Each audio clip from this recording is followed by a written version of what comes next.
Ito nga ang naging reaksyon ni Jason Tatum sa kanyang pagbabalik matapos ng kanyang Achilles injury. Well, kung di nyo pa alam, Jason Tatum is back after 10 long months since ng kanyang Achilles injury sa playoff series against sa New York Knicks.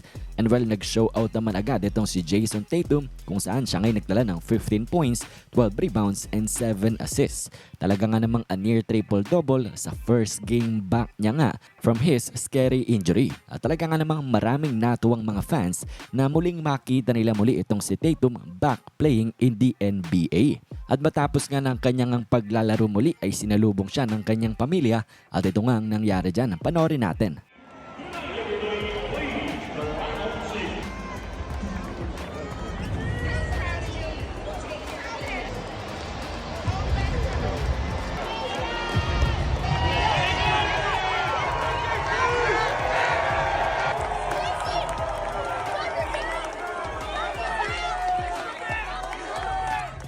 At sa walk-off interview naman ni Jason Tatum habang pabalik nga siya sa Celtics locker room ay ito ang kanyang mga sinabi. Panoorin at pakinggan natin.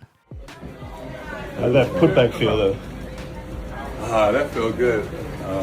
Following with the transition three, like the weight of the world was off my shoulders. It felt good to see those go in. The crowd and everything was behind me. So big step today. Great being out there. And well, sa post-game interview naman, ito nga ni Jason Tatum ay kanyang inamin na talaga nga namang he felt really anxious bago nga ang first game back niya. Marami sigurong alalahanin itong si Jason Tatum at nung pagbabalik niya nga daw at nung paglalaro niya na ay he felt a step off. Meaning, out of rhythm ba itong si Jason Tatum nang dahil alam naman natin na ibang ang klase ang NBA, ang isang official actual NBA game kumpara nga sa mga practices.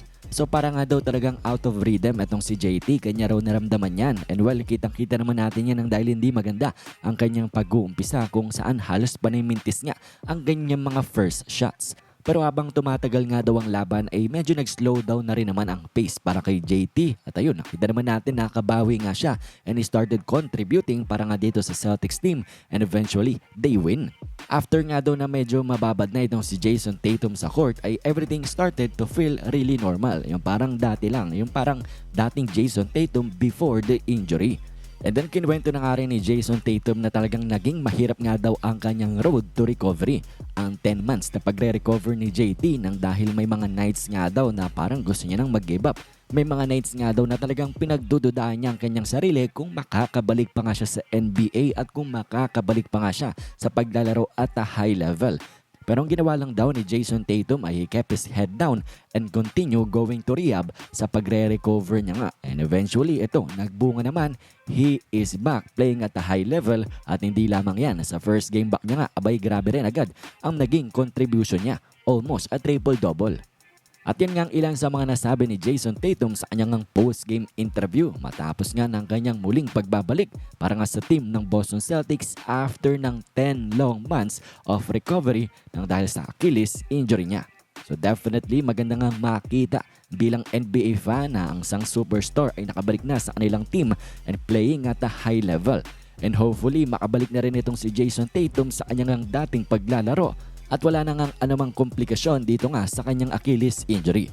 Anyways, kayo ba ano bang masasabi nyo dito nga sa pagbabalik ni Jason Tatum para nga sa team ng Boston Celtics? Komento nyo lamang yan sa ating comment section.